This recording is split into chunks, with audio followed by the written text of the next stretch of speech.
여호수아 말씀 가운데 제일 극적인 부분이 아마 여호수아 6장 말씀일 것입니다. 교회를 다니지 않는 분들이라도 여리고성이라는 말은 한 번쯤은 들어보셨을 것입니다. 어떤 교회에 목사님이 새롭게 부임해서 이제 교회 학교 아이들 예배 드리는 광경을 보러 가게 되었습니다.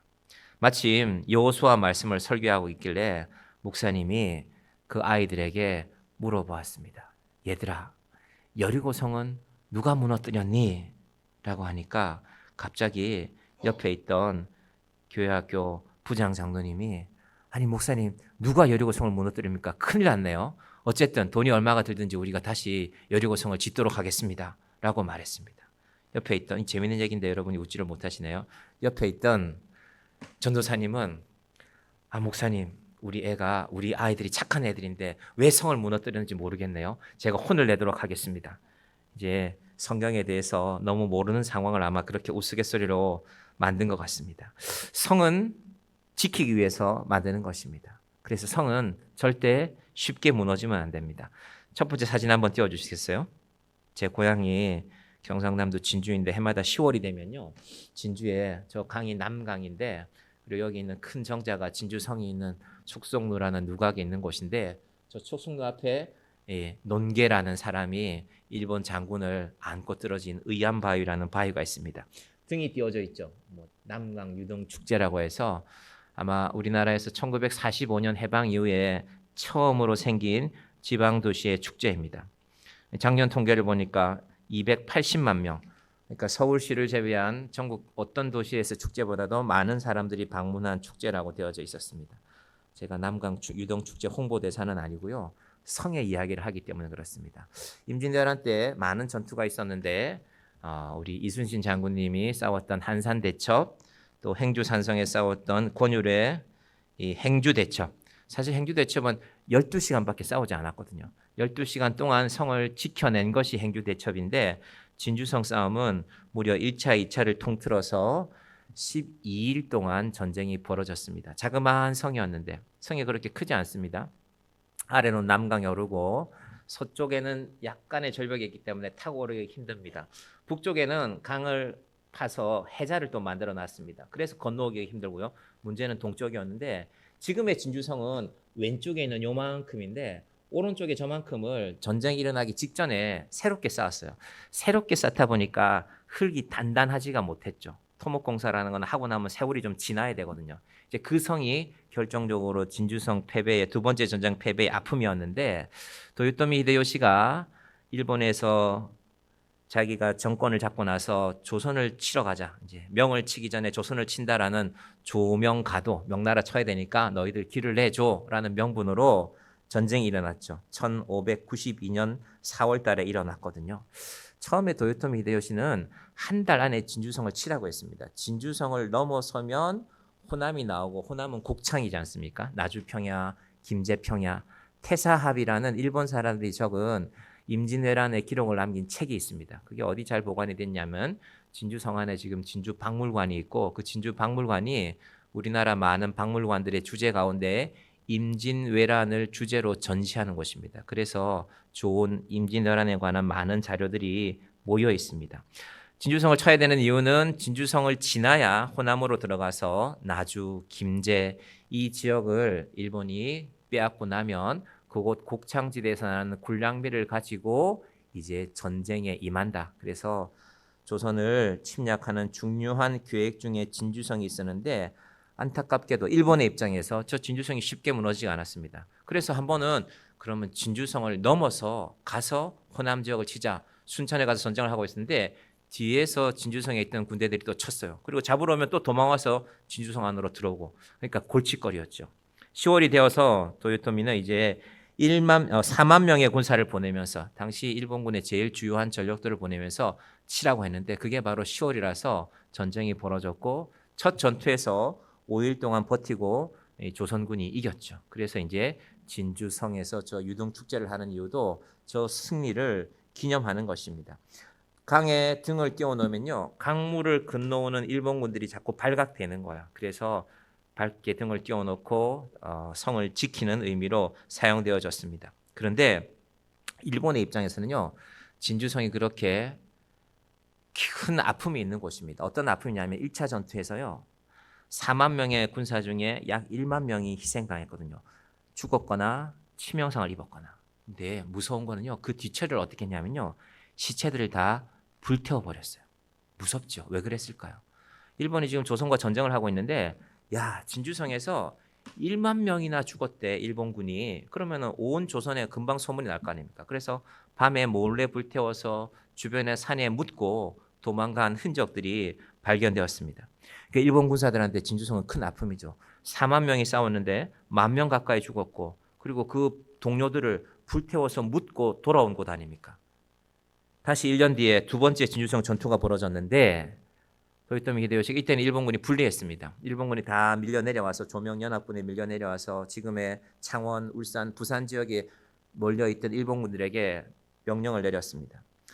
6월 23일을 기해서 그러니까 1593년 6월 23일을 기해서 전쟁을 시작하는데 일주일 안에 진주성을 무너뜨리지 못하면 일본에 파견되어 있는 모든 일본군 장군들, 장수들, 간부들이죠. 아내와 자식들을 죽이겠다고 했습니다. 무서운 전쟁이죠. 어떻게 해야 되겠습니까? 죽을 힘으로 싸워야 되겠죠. 그래서 두 번째 전쟁이 일어나는데 다시 그 지도 한번 가볼까요? 역시 두 번째 전쟁도 쉽지 않았습니다. 일본은 성을 빼앗는 전쟁을 한 경험들이 많은 사람들입니다. 전국 시대에 일본에서 큰 성을 빼앗는 전쟁이었거든요. 뭐 나고야, 오사카성, 지금도 오사카는 보존이 잘 되어 있는데 성 맨 첫 번째 돌들은요, 주춧돌들은요, 무게가 보통 50톤이 넘는 돌들입니다. 그 시대에 그 수백 년 전에 그 무거운 돌로 성을 쌓고 또 그 성을 서로 빼앗는 전투를 여러 번 해본 군대이기 때문에 진주성 가보면 일본에 있는 성들에 비하면 그렇게 치밀하지 못합니다. 그럼에도 불구하고 성을 빼앗긴 어려워서 첫 번째는 조총으로 공격했지만 실패했고 24시간 동안 전쟁했습니다. 하루 6번씩. 그걸 7일 동안 한 겁니다. 두 번째는 성벽에 큰 망대를 쌓아서 그 위에 올라가서 조총을 쏘았습니다. 조선에서도 다시 흙으로 성을 쌓아서 더 높여서 천자총통이라는 대포를 쏘아서 물리쳤고 세 번째는요. 이게 제일 좀 치열한 상황이었는데 성 주변에 큰 소나무들을 다 베어서 기둥을 만들고 큰 나무 기둥을 만들고 끝을 뾰족하게 깎아서 그걸로 성문들을 계속 때렸습니다. 불화살을 쏘니까요. 다시 소를 잡아서 소 가죽 수백 마리의 소 가죽에 물을 묻혀서 그걸 병사들이 들고 그러니까 화살이 뚫지를 못하죠. 그리고 불화살이 불이 붙지 않고 그렇게 해서 공격했지만 결국 성공하지 못했습니다. 그래서 이제 일본 장군들은 이제 일본에 있는 내 아내와 내 자식들은 다 죽었구나 하던 그날 밤에 장마가 시작되었습니다. 그게 이제 6월 29일 혹은 6월 30일의 일이었는데 장마로 인해서 저 성 쪽에 있는 동남쪽에 있는 벽 한 군데가 무너져서 결국 진주성 사람들이 군인들 4천 명은 물론이고 민간인 4만 명을 죽였습니다. 왜 4만 명 죽였을까요? 일본 군사 죽은 숫자가 4만 명이었거든요. 우리가 죽은 만큼 너희도 죽여야 된다라는 그 기록이 임진왜란의 기록에 남아 있습니다. 성을 무너뜨리는 것은 그만큼 힘든 일입니다. 근데 어떻게 됐을까요? 저 진주성 빼앗았다고 전쟁이 일본이 이긴 게 아니라요. 도요토미가 결심했습니다. 더 이상 조선에서 전쟁하지 말라고 했습니다. 그리고 실제로 임진왜란에서 일본군이 일본 배 한 척에서 보통 200명이 탔거든요. 그러니까 배 10척이 사라져도 2,000명이 죽는 것인데 이 진주성에서는 5만 명이 죽었으니까 일본 입장에서는 제일 큰 손실이 발생했고 더 이상 전쟁을 계속할 여력이 없었기 때문에 그 이후부터 7월 달부터 일본과 조선 조명연합군 사이에 우리 이제 화해하자라는 이야기가 시작되었습니다. 피비리레나는 전쟁 가운데서 승이 등장합니다. 오늘 우리가 여리고 성을 무너뜨리는 하나님의 모습을 보게 되는데요. 자, 지도 두 번째 거 볼까요? 이 지도 보면 됩니다. 400년 동안 애굽에서 종살이했고요. 40년 동안 광야, 삼각형으로 생긴 모양, 저 광야를 건너와서 이제 요르단, 지금의 요르단에서 이스라엘 땅으로 건너가야 됩니다. 그게 이제 이 여리고성 전투인데요. 그 다음 지도 볼까요? 지금까지는 오른쪽에 있는 파란 선들을 따라 전쟁했습니다. 그러니까 평지에 살고 있는 사람들, 기껏해야 텐트 안에 마을들이 모여 있는 그런 민족들과 전쟁했다면 여리고는 성을 무너뜨려야 되는 전쟁입니다. 여리고 성은 당시에 가나안 최고의 성이었고 강력한 상대였습니다. 여러분 인생을 곰곰이 생각해 보면요. 우리 계획은 그럴 때가 있죠. 그래, 인생이라는 게 처음에는 좀 쉬운 시험을 치르고 두 번째, 세 번째 넘어갈수록 조금 더 강한 상대들을 만나도 내가 이겨서 가면 되지 않을까? 그럼 그런 인생이 어디 있습니까? 인생은 다 처음 아닙니까? 여러분 인생 두 번 사신 분 있습니까? 처음 살고 있기 때문에 쉽지 않은 것입니다. 그리고 처음 사는 우리에게 나타나는 적은 대부분 제일 강력한 상대들입니다. 처음에는 좀 쉬운 문제가 찾아오고 두 번째는 조금 더 어려운 문제가 찾아와서 내가 한번 해볼까? 그런 인생이 아니라 문제가 닥치면 그것도 하나만 닥치는 것이 아니라 한꺼번에 닥치게 됩니다. 이스라엘 사람들은 여리고성에 무엇을 두려워했을까? 첫 번째는 여리고성이었고요. 높이가 평균 4m. 당시로서는 대단한 성이죠. 중동 지방에는요 돌이 흔치가 않습니다. 가보면 온 세상이 다 사막이에요. 흙이에요. 도대체 돌이 어디서 나서 저 성을 쌓았을까? 지금도 여리고성에 돌은 어디에서 났을까 하는 거는요 미스터리로 남아 있습니다. 다만 여리고성을 연구해 본 사람들은 성 높이는 평균 4m쯤 됐을 거야. 사람이 웬만해서 올라갈 수 없는 높이죠. 그리고 성 폭이 180cm, 1.8m. 그러니까 두 사람이 양쪽에서 뛰어가도 부딪히지 않을 만큼 성 폭이 넓은 성이었습니다. 그 성이 문제였고 두 번째는 여리고에는 강력한 지도력을 가진 왕이 있었고 그래서 우리 지난 시간에 기생 라합의 이야기를 했을 때 성 안에 누군가 들어가자마자 바로 왕에게 보고가 갔죠. 그래서 왕이 가서 바로 잡으라고 명령했을 때 군사들이 신속하게 움직이는 우리가 봤지 않습니까? 강력한 왕이 있었고 그 명령을 따른 군사들이 있었습니다. 이스라엘 백성들에게 그것은 두려움이었습니다. 그래서 그 두려움 앞에 이스라엘 백성들은 사실은요 낙심하고 있습니다. 1절 보겠습니다. 여호수아 6장 1절 말씀 같이 볼까요? 이스라엘 자손들로 말미암아 여리고는 굳게 닫혔고 출입하는 자가 없었더라. 몇 가지 의미가 담겨 있죠. 여리고는 굳게 닫혔다.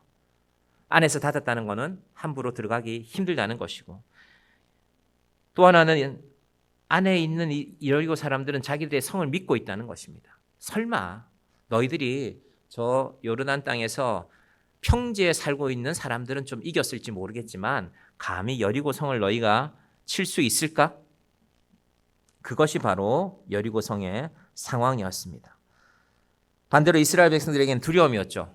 성도 두렵고 왕도 두렵고 용사들도 여리고 성의 용사들도 두려워하고 있었는데 그런데 바로 2절에서 하나님께서 뭐라고 말씀하시냐면요. 2절 보겠습니다. 여호와께서 여호수아에게 이르시되 보라 내가 여리고와 그 왕과 용사들을 내 손에 넘겨 주었으니 세 가지 그대로 말했죠. 여리고 이때 여리고는 여리고 성입니다. 왕과 용사들을 너의 손에 넘겨 주겠다. 해결이 됐잖아요. 힘든 일들이. 그런데 뒤에 나오는 세 가지 여리고 왕 용사보다 더 중요한 말들이 있습니다. 바로 보라 내가 하겠다는 것입니다. 여리고 성의 문제도 그렇지만 우리의 인생도 곰곰이 생각해봄. 여러분 한국 땅에서 한국이 좋은 나라고 캐대언이라는 영화가 온 세계 사람들이 그 영화를 보고 그 노래를 따라 부르고 하지만 사실은 한국에서 살아가는 게 만만치 않잖아요. 여러분 직장 생활은 어떠신지, 여러분의 하시는 사업은 어떠신지. 제가 보기에는 만만한 분은 아무도 없습니다. 쉽게 답이 나오지 않습니다. 학생들이 아침에 눈 뜨면 학교 가서 집에 돌아오는데 제가 학생들 등하교 시간에 이 동네들 한 바퀴 돌아봅니다. 오후 4시쯤 되면 이제 초등학생들, 고등학생들 돌아오고 있는데 나름 고민들이 많죠. 이 시대를 어떻게 살아갈까? 고등학생들 같으면 난 어떻게 대학을 갈 수 있을까? 내 진로는 어떻게 될까? 모든 것이 우리 앞에 여리고로 존재하고 있습니다. 아무리 힘쓰고 애써도 해결되지 않는 문제들이 있죠. 잘 채워지지 않습니다. 내가 이만큼 채웠으면 좀 디디고 건너갈 것 같은데 웬만해서 그렇게 쉽게 채워지지 않습니다. 오늘도 우리 앞에 있는 여리고 앞에서 우리가 오늘 이 여호수아 6장의 말씀 한번 잘 살펴보기를 바랍니다. 시작은 뭐냐 하면요. 하나님의 말씀의 시작은요. 보라, 내가 할 것이다. 내가. 우리는 사실 우리 인생에 문제가 있지만 무언가 다른 것에 한번 기대고 싶죠. 여러분 여리고성은 생각보다 강합니다. 세상은 생각보다 만만하지 않습니다. 여러분 세상을 나가보면 세상 사람들 항상요. 내가 이만한 힘이 있으면 더 큰 힘을 갖기를 원합니다. 왜? 더 큰 힘을 가져야 더 큰 상대들을 무너뜨릴 수 있기 때문에. 그래서 우리는 항상 그 존재들 앞에 서게 됩니다. 세상에 이름 나는 것들이 있잖아요. 뭐 회사 이름도 있을 것이고 그 존재 앞에서 우리가 붙들어야 될 말씀이 오늘 바로 2절 말씀입니다. 다시 봅니다. 2절 여호와께서 여호수아에게 이르시되 여러분의 여리고 성은 어떤 것인지 한번 잘 생각해 보시기를 바랍니다. 과연 여러분에게는 어떤 여리고 성이 존재하고 있습니까? 내가 저 성을 넘어가야 되는데 넘어가지 않으면 살 길이 없는데 그럼 임진왜란 때 제가 그 역사를 찾아보고 얼마나 놀란지 모릅니다. 야, 그 도요토미 히데요시라는 인간 너무 나쁜 인간이구나. 자기를 위해서 싸우러 갔는데 그 병사들을 독려하는 방법이 너희가 일주일 안에 진주성을 빼앗지 못하면 남아있는 너희 가족들 다 죽일 거야. 너희 아내들, 너희 자식들 다 죽일 것이다 라는 그런 편지를 보냈으니까요. 여러분 그게 세상입니다. 그게 여리고입니다. 그 앞에 우리가 서 있는 것입니다. 어떻게 해야 되겠습니까? 말씀을 펴야죠. 그것이 바로 여호와께서 여호수아에게 이르시되 너희는 방법이 없지 않냐? 내가 말한다. 들으라. 보라. 내가 여호수아 시대에는 여호수아에게 말씀하셨지만요. 지금은 우리에게 말씀을 통해서 알려주십니다. 말씀을 통해서 알려주시는 것이 바로 이 여리고성에 있는 여호수아를 향한 하나님의 말씀입니다. 여러분 우리의 인생의 많은 문제들은요. 하나님의 말씀 앞에 펼쳐져야 됩니다. 여러분 말씀을 펼친다는 것은요. 말씀을 펼친다는 것 자체가 하나님의 말씀 자체가 사건입니다. 세상이 시끄럽지요. 온 일일로 세상은 시끄럽지 않습니까? 뭐 외교도 시끄럽고 정치도 시끄럽고 캄보디아에 한국 사람들이 수백 명이 갇혀 있는지 1,000명이 넘게 있는지도 지금 잘 모르겠는데 그 안타까운 사람들이 가서 물론 또 그들이 범죄를 위한 도구로 사용되는 또 다른 아픔들이 있습니다. 그 시끄러운 세상에 우리가 어떻게 살아야 될까? 또 한국이 캄보디아에 군대를 막 보내면 안 되잖아요. 그건 남의 나라인데 우리나라가 아니잖아요. 경찰이 가서 범인을 잡는 것까지는 괜찮지만 또 다른 문제죠. 여리고성은 굳게 닫혀 있을 때 우리는 어떻게 해야 될까? 하나님의 말씀을 펼치는 것입니다. 여러분 세상이 시끄러운 이유는요. 그 사람의 말하고 그 사람의 행동이 일치하지 않기 때문에 세상은 늘 시끄럽습니다. 그렇지 않습니까? 하기로 했는데 왜 안 하냐? 그러면 시끄러워지는 거 아닙니까? 그런데 하나님은 말씀 자체가 하나님의 말씀은 사건입니다. 창세기 1장 1절 말씀 생각하면 됩니다. 태초에 하나님이 천지를 창조하시니라. 그 하나를 믿으면 많은 문제들이 해결되지만 사람들은 그걸 잘 믿지 않습니다. 그래서 다른 데 좀 의존하고 싶어 합니다. 하나님을 인정하기 싫으니까 과학이라는 걸 좀 의존해 보고 싶다. 인류가 개발한 많은 기술 가운데 제일 인류에게 아마 많은 영향을 끼치는 기술 중에 하나가 아마 원자력 있을 것입니다. 원자력. 처음에 원자력은 물질이라는 것이 어떻게 구성되었을까? 종이를 말이야 좀 더 쪼개보면 뭐가 나올까? 그럼 종이를 처음에는 찢어볼까? 아니면 종이를 물에 녹여볼까? 만약에 이 종이를 물에 녹이면은 여기 있는 잉크 성분이 나올 것이고 이제 종이가 더 잘게 쪼개지겠죠. 그걸 현미경으로 보면은 아 이런 성분이 들어있구나. 이게 알고 보니까 종이가 나무에서 나온 거네라는 것을 알게 됩니다. 근데 세상에 많은 물질들 더 잘게 쪼개려고 하니까 힘이 필요할 거 아닙니까? 우리 이거는 쇠로 돼 있으면 쇠를 쪼개야 될 것이고 나무는 나무를 잘라봐야 될 것인데 가루를 내야 될 것인데 더 강력한 물질들을 만나니까 아 이게 제일 작은 단위가 원자라는 것이구나. 근데 그 원자로 한번 쪼개보려면 힘이 필요하니까 원자를 쪼갤 만한 힘이 필요하게 된 것입니다. 그걸 이제 제일 집중적으로 연구한 사람 중에 한 사람이 아인슈타인이라는 사람이었는데 어느 날 이 사람이 그런데 그 힘이 우리 생각보다 너무 강한데 그 힘이 잘못 사용되어져서 한 번에 폭발하게 되면 한꺼번에 수만 명 혹은 수십만 명이 죽을 수도 있겠는데 과학자들이 예측했거든요. 예측하고 실험을 안 해야 되는데 누가 들었을까요? 군인들이 들었죠. 일본과 전쟁 중인데 전쟁 끝내야 되는데 그러면 그거 무기로 한번 만들어 보자. 그래서 원자 폭탄이 결국 만들어지고 일본에서 두 군데 도시에 떨어지게 되었죠. 그런데 유대인들이 이 아인슈타인을 향해서 네가 하는 그 연구가 너무 위험하다고 알았을 그 순간에 멈췄으면 왜냐하면 과학자들이 나중에 이걸 막으려고 했거든요. 그 무기로 절대 만들면 안 된다. 근데 과학자들이 힘이 있습니까? 과학자들이 아무리 막으려고 했지만 결국은 무기는 만들어졌죠. 또 정책을 결정하는 사람들이 있으니까요. 하나님의 말씀 한마디를 잊지 말아야 되는데 하나님이 태초에 천지를 창조하신 것인데 인간의 호기심이, 인간의 관심이, 인간의 열심이 자꾸 일을 크게 만들었죠. 그래서 원자력이라는 기술이 만들어졌습니다. 지금 원자력 누가 통제할 수 있습니까? 아무도 통제할 수 없죠. 너희들이 터뜨리면 우리도 가만히 있지 않을 것이다. 멀리 찾을 필요 없지 않습니까? 뭐 북한의 정확한 핵무기의 상황은 알 수는 없지만 갖고 있다는 전제하에 우리가 아무리 좋은 무기를 많이 갖고 있어도 정말로 그런 일이 벌어지면 안 되겠지만 마지막 선택을 하는 것이죠. 나만 죽지는 않겠다. 너희들도 좀 죽이고 나도 죽겠다. 북한은 자기들이 핵무기 터뜨리면 자기들도 죽는다는 거 알아요. 그런데 지기 싫다는 겁니다. 인간의 생각들이 결국 이른 자리가 여기입니다.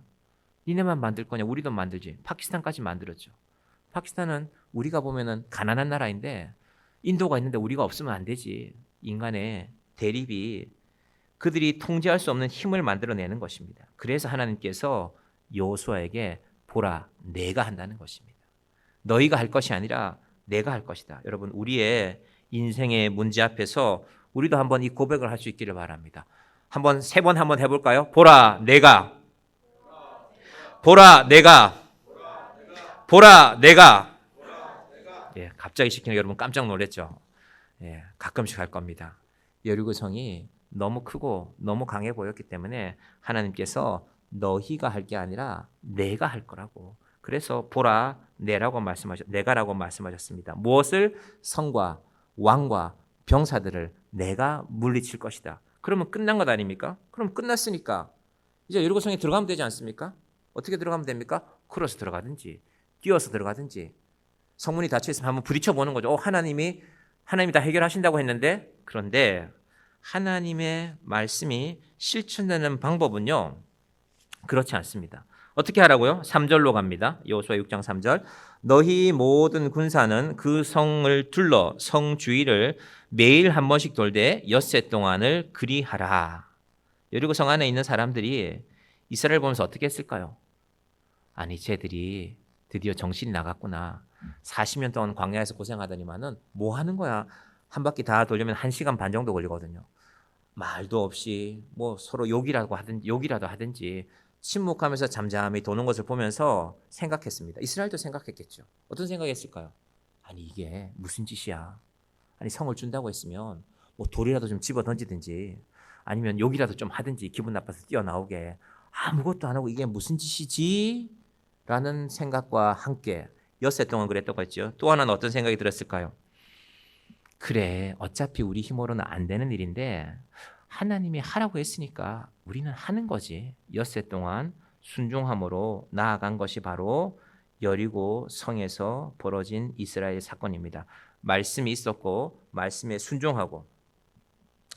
구체적으로 어떻게 말했냐면요, 10절을 띄워주시면요, 10절, 여호수아 6장 10절입니다. 자, 시작. 여호수아가 백성에게 명령하여 이르되 너희는 외치지 말며 너희 음성을 들리게 하지 말며 너희 입에서 아무 말도 내지 말라. 그리하다가 내가 너에게 명령하여 외치라 하는 날에 외칠지니라 하고 침묵하면서 조용히 묵묵히 여리고성을 돌라는 것입니다. 뭘 생각하면서? 하나님의 말씀을 생각하는 것이죠. 여러분, 이게 신앙입니다. 여러분, 신앙의 중요한 주제 중에는 침묵이 있습니다. 침묵은 나를 드러내지 않는 것이고 동시에 하나님을 생각하는 것입니다. 만약에 하나님이 이런 약속을 하시고 여리고성을 눈앞에서 동시에 내가 무너뜨리는 거 보여줄게. 잠깐만 기다려. 얘들아, 봐라. 여리고성 무너진다. 하고 여리고성이 우르르 무너졌습니다. 이스라엘은 물론 승리했겠죠. 여리고 사람들은 죽었을 것이고. 그런데 사실은요, 여리고가 끝이 아닙니다. 지금 여러분의 문제에는 제일 중요한 거 한 가지가 있겠죠. 하나님 이것만 해결해 주시면, 하나님 이 경제적인 문제만 해결해 주시면, 하나님 이 관계만 풀어주시면 내가 이것 때문에 불편해서 살 수가 없습니다. 이 관계를 좀 풀어주십시오. 그런데 인생은 곧 다음 문제가 다가옵니다. 그래서 하나님께 지금 뭘 가르치고 있냐면요, 여리고가 다는 아니라는 것입니다. 여리고가 무너져도 그 다음 성이 남아 있습니다. 지금 이스라엘은 전부 약 30명의 왕들과 전쟁해야 되거든요. 여리고성 같은 성이 30개 정도 더 있다는 것입니다. 일일이 가서 전쟁해야 되는데 그들에게 믿음을 보여주는 것입니다. 얘들아, 여리고성이 무너지기 전에 너희가 했던 일들 있지? 잠잠히 기도하며 그 내면에 확신하는 것입니다. 그러면 어떤 의미가 있습니까? 그 다음 성이 나타나도. 그럼 지금 인생에 여러분 만약에 10대나 20대라면 10대나 20대에게는 이 일이 제일 커 보일 수 있는데 사실은 살아보면 그보다 더 큰 일들이 있습니다. 어쩔 수 없는 문제들이 있습니다. 그런데 그때도 하나님, 지난번에도 하나님이 하셨잖아요. 보라, 내가. 지금도 하나님이 해주시기를 원합니다. 여러분, 이것이 우리의 믿음이 되기를 바랍니다. 자, 가기는 가는데 뭘 하고 가느냐? 4절 봅니다. 제사장 7은 7 양각 나팔을 잡고 언약궤 앞에서 나아갈 것이요. 7째 날에는 그 성을 7번 돌며 그 제사장들은 나팔을 불지어다. 처음에는요, 나팔을 잡고 갑니다. 나팔을 부는 게 아니라 조용히 가라는 것입니다. 잡고만 가라는 것입니다. 나팔을 부는 날이 있다라는 것입니다. 그리고 그때 외쳐 부르라고 했습니다. 자, 세월이 지나면서 인간의 과학이 발전하면서요, 여리고에 대한 연구가 계속되었습니다. 지금도 여리고성은 발굴하고 있습니다. 1930년대에 제가 지난 시간에 독일 사람들이 그린 지도 보여줬잖아요. 가나안 땅의 지도. 독일을 비롯한 영국, 미국 많은 나라 사람들이 여리고성을 계속 연구하고 있습니다. 성경학자들도 연구하고 역사학자들도 연구하고 건축학자들도 연구하고 있는데 여리고성에 대해서 내린 결론 한 가지가 있습니다. 여리고성은 한 번에 무너졌다라는 것입니다. 전쟁을 해서 성이 무너졌으면 만약에 이스라엘이 공격해서 뭐 돌을 던지고 나무로 돌을 내려 찍고 땅을 파고해서 무너뜨린 것은요, 한쪽이 먼저 무너져야 되는데 여리고에 나타난 남겨진 모든 증거들을 정리해 보면 분명히 여리고성은 외벽과 안쪽 벽 두 성벽이 한꺼번에 무너졌다는 것입니다. 그런 일은 인간이 전쟁으로 산 일이 아니라 그 뒤에 나타난 연구들에서 발견된 사실이 하나 있습니다. 자, 한번 보겠습니다. 그림 한번 띄워주실래요? 다리 그림 한번 띄워주실래요? 자, 미국의 워싱턴주의 북서쪽에 있는 시애틀이라는 도시가 북서쪽에 있는데 다코마라는 다리가 붕괴된 일이 있었습니다. 1940년인데요. 이 다리가 붕괴된 일이 유명해진 이유는 당시 이 다리를 설계한 사람, 이 레온 모이셰프라는 사람인데 러시아 출신의 천재적인 구조공학자. 그래서 레온 모이셰프가 설계한 다리는 절대 무너지지 않는다. 그래서 많은 나라들이, 미국의 많은 도시들이 이 사람에게 우리 도시에도 다리를 설계해 주세요라고 부탁하는 사람이 바로 레온 모이셰프였는데, 다리가 만들어지고 나서 콩곱대로 정확하게 만들어졌는데 처음부터 다리에 울림이 있었습니다. 차가 지나가 보고 사람이 지나가 보면 다리가 이상해. 다리가 흔들려. 그냥 조금 흔들리는 게 아니라 무너질 것처럼 흔들려라는 얘기들이 들려왔습니다. 그래도 레온 모이셰프가 설계한 다리인데 그럴 리가 있을까? 만들어지고 약 1년 뒤에 이 다리가 무너지고 말았습니다. 많은 이유들을 찾았습니다. 도대체 왜 무너졌을까? 콘크리트 강도가 잘못된 것일까? 철이 제대로 설계도대로 위치하지 못한 것은 아닐까? 그런 문제들은 없었습니다. 그런데 과학이 발전하면서 인류가 좋은 컴퓨터를 사용하면서 진동수라는 이론이 점점 나왔습니다. 저 콘크리트 다리가 받는 교각에 고유 진동수가 있는데 그 진동수에 따라서 그 진동수와 유사한 진동이 저 강 주변에서 불어오는 바람과 강물의 물결 사이가 만날 때 만들어진다는 것입니다. 그래서 그 물결이가 그 진동수와 다리의 진동수가 일치할 때 공명이라고 말하고 혹은 동일 주파수라고도 말하는데 바로 다리가 무너지게 된 것이다. 이거 누가 발표했냐면요, 우리나라 사람들이 2022년에 기록에 보니까 서울대학교와 한국과학기술원의 연구진들이 미국 현지에 가서 슈퍼컴퓨터로 바람과 물결과 몇 년간 연구하고 나서 결론을 내린 겁니다. 그래서 그걸 세계의 많은 학자들이 인정했습니다. 그래, 당신들이 발표한 것이 이 다리의 붕괴 이후로 제일 분명한 증거가 된다. 같은 해에요, 우리나라에서도 이런 일이 있었습니다. 2022년에 서울 종로의 르 메이에르 빌딩 20층 건물이라고 하는데요. 5초 동안 건물이 흔들렸습니다. 약 1000명이 근무하고 있던 시간인데요. 소방서에서 긴급 사이렌 울리고 다 대피하는 일이 있었습니다. 그리고 나서 원인이 무엇일까? 저 다리 연구했던 팀이 가서 또 다리 그 건물을 연구해 보았더니 그 5분 동안 흔들릴 때 천정에 있던 냉각팬 3개, 큰 이 건물에는 에어컨이 들어갈 때 큰 냉각팬이 도는데 그 3개 중에 2개가 불규칙적으로 울렸다는 것입니다. 그 규모가 워낙 크니까 선풍기 날개 하나 정도가 아니니까 그것이 이런 현상을 일으켰을 것이다. 이제 그건 고쳤는데 그리고 건물 전체를 진단하니까 이상이 없으니까 사용해도 된다. 아마 이 르메이르 빌딩은 지금도 계속 사용하고 있을 것입니다. 인간의 과학은 때로는 성경이 말하는 것들을 뒷받침해 주기도 합니다. 자, 여리고성은 결국 어떻게 되었을까? 15절과 16절 갑니다. 시작. 일곱째 날 새벽에 그들이 일찍이 일어나서 전과 같은 방식으로 그 성을 7번 도니 그 성을 7번 돌기는 그날 뿐이었더라. 7번째에 제사장들이 나팔을 불 때에 여호와께서 백성에게 이르되 외치라 여호와께서 너희에게 이 성을 주셨느니라. 마지막 날은 7바퀴입니다. 1시간 반을 7바퀴를 도니까요. 10시간이 넘는 시간 아닙니까? 지쳤겠죠. 그리고 마지막 약속에 따라 외쳤습니다. 정확하게 몇 명이 어느 정도의 소리로는 외쳤는지 알 수 없지만 인간이 발견한 과학을 근거로 한다면 그때 그 백성들의 울림 소리, 여리고성 주변에 지나던 바람의 주파수가 합쳐져서 여리고성의 고요한 주파수, 진동수와 맞아떨어지면 이 성은 무너지게 되는 것입니다. 물론 당시에 여리고 이 여호수아가 그런 걸 몰랐습니다. 이스라엘 백성들이 무슨 구조공학을 공부한 것도 아닙니다. 공명이 뭔지 동일 주파수가 뭔지 그런 것도 몰랐습니다. 그런데 하나님의 말씀을 따라가니 그 일이 일어난 것을 본 것입니다. 외치라 하니 외쳤고 그리고 여리고성이 무너지는 것을 보았습니다. 여러분 우리 시대가 답이 없는 시대 아닙니까? 우리가 이렇게 잘 먹고 잘 살고 있는 것 같지만 동시에 답이 없잖아요. 여러분 인생의 준비를 잘 해놓으셨습니까? 우리가 지금 예배당에 와서 앉아 있는데 우리가 하나님을 믿는다고 말하는데 혹시 여러분 마음에는 아유 내 인생은 답이 없어 그렇게 살아가시지 않습니까? 이건 누가 와도 안 돼. 이건 죽었다 깨어나도 안 돼. 우리 죽었다 깨어나도 안 돼라는 말에 대해서 우리가 할 말이 있잖아요. 우리가 부활을 믿는 사람이라면 아니야. 예수님은 죽었다 깨어나셨거든. 자, 2가지로 정리해 봅니다. 내 눈에 보기에 안 되는 일들을 하나님은 뭐라고 말씀하셨습니까? 보라, 내가. 우리 교회 새벽 기도에 6명에서 한 9명, 뭐 많을 때는 한 10명이 나오실 때도 있는데요. 제가 새벽 기도 때 기도하는 분들을 보면서 생각하는 것이 있습니다. 새벽에는 나오시면 제가 어쨌든 한 번 더 얼굴을 보게 되니까요. 그분의 기도 제목을 생각하게 되죠.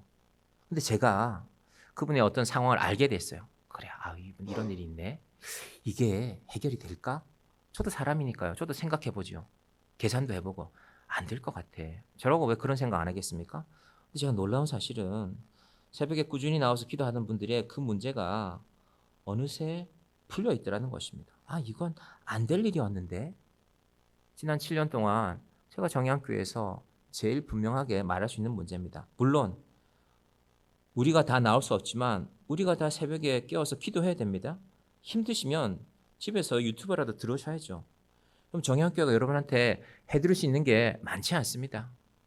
우리가 주중에 모여서 하기 쉽습니까? 우리 교회 상황 쉽지 않습니다. 그래서 제가 새벽 말씀이라도 준비하는 것입니다. 중요한 것은요, 시간을 정하는 것입니다. 그럼 제가 하나님에 대해서 계속 말씀드리면서 하나님의 이 인격적인 요소, 여러분 우리가 사람을 만났는데 그 사람이 나한테 아무리 좋은 걸 줘도 우리가 느끼는 게 있잖아요. 이 사람이 나를 무시하네. 만나기 싫죠. 저도 그런 사람 만나기 싫어요. 이 사람이 나를 이렇게 생각하네. 여러분의 작은 행동 하나가 누군가에 그렇게 보이지 않습니까? 근데 그분이 하나님이라면 여러분 우리가 알고 있잖아요. 평소 때 전화 안 하다가 갑자기 전화 오는 사람들 있잖아요. 뭐 힘든 일이 있구나. 도와달라고 하는구나. 받기 싫죠. 웬만하면 받기 싫어요. 저도. 근데 받지요. 또 사람이 전화를 했으니까 받는 것이죠. 그럼 우리와 하나님의 관계가 적어도 그거 하나는 좀 넘었으면 좋겠습니다. 그래서 우리가 말씀을 듣고 오늘 이 말씀 들었으니까 내가 이 말씀 따라 기도해야지. 여러분 이 상황이 그대로 가기를 원하십니까? 제가 여러분 상황 다 몰라요. 근데 어떤 문제든지 내 인생이 지금 내가 이 정도 자리에 있는데 그냥 이대로 계속 쭉 살고 싶어. 그러시면 할 수 없지만 정말로 변화를 원하신다면 시간을 정해놓고 새벽이건 낮이건 아침이건 저녁이건 시간을 정해놓고 기도하시기를 바랍니다. 제가 11월부터 비택 되신 분들과 만나서 또 이렇게 말씀 나눌 수 있겠지만은 얘기 나누겠지만은 교육이 있겠지만은 하나님께서 우리의 믿음을 무엇으로 정할까? 특별히 교회를 세워가는 믿음의 사람들은요, 시간을 정해놓고 기도하는 것, 그것이 우리가 가는 길입니다. 제가 새벽에 찬송을 듣습니다. 제가 혼자 예배 때도 제가 부르다가 어떨 때는 제가 가만히 있고 여러분의 목소리를 좀 듣고 싶을 때가 있어요. 근데 너무 안 들리는 것 같아서 제가 그렇게 안 하는데요. 새벽은 사실 지금 숫자보다는 훨씬 작단 말입니다. 근데 어느 날은 그렇게 들려요. 아, 이게 새벽에 몇 분 나오지도 않았는데 이분들의 찬양이 우리가 주일날 부르는 찬양보다 더 간절하게 들릴 때가 있습니다. 여러분, 여호수아가 마지막에 외치라고 했을 때 그 간절함 아니었을까요? 지금 이스라엘은 돌아갈 수 없습니다. 전쟁을 벌여놓고 왔잖아요. 이 오른쪽에 있는 요르단 땅에서 전쟁을 벌여놓고 왔단 말입니다. 돌아가면 안 돼요. 돌아가면 기다리고 있거든요. 여리고성에서 쟤들이 깨지고 돌아왔대. 여리고성에 쟤들이 형편없이 무너졌대. 그러면 이제 우리도 가만히 있지 않지. 여러분, 이스라엘 지금 상황은 그렇습니다. 돌아갈 길이 없습니다. 우리의 인생은 어떻습니까? 돌아갈 길이 있습니까?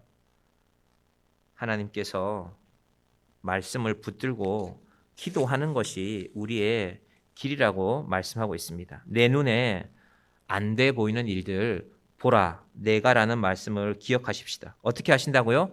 여리고 성과 왕과 용사들을 너에게 주겠다고 말씀하셨습니다. 믿음은 두 가지 순간을 통해서 시간을 통해서 자라나는 것입니다. 첫 번째는 여리고 성을 잠잠히 도는 시간. 여러분의 인생에 그런 시간이 있기를 바랍니다. 내 생각만 하지 말고 내 판단으로 끝이 아니라 하나님 안 될 것 같습니다. 안 될 것 같은 일들이 세상에 많지요. 그런데 하나님께서 이스라엘에게 여리고성을 6일 동안 잠잠히 돌라고 했으니까 저도 잠잠히 하나님의 말씀을 듣겠습니다. 기다리겠습니다. 하나님의 도움을 기다리겠습니다. 그리고 외치라고 할 때 외치는 것입니다. 집사님 기도 반주 부탁드리겠습니다. 우리 인생도 이 믿음이 있기를 바랍니다. 잠잠하게 기도하고 외치라고 하고 외칠 때, 잠잠하라 할 때는 잠잠해야 되고 외치라고 할 때는 외치는 것이 믿음입니다. 우리의 외침이 있기를 바랍니다. 이스라엘 백성들이 여리고 앞에서 하나님 지금 이 성이 무너지지 않으면 우리는 다 죽습니다. 우리 아이들은 어떻게 합니까? 우리는 돌아갈 곳이 없습니다.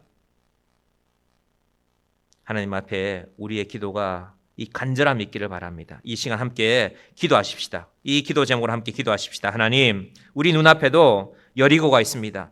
풀리지 않는 인생의 문제들이 있습니다. 침체되어 있는 우리의 믿음이 있습니다.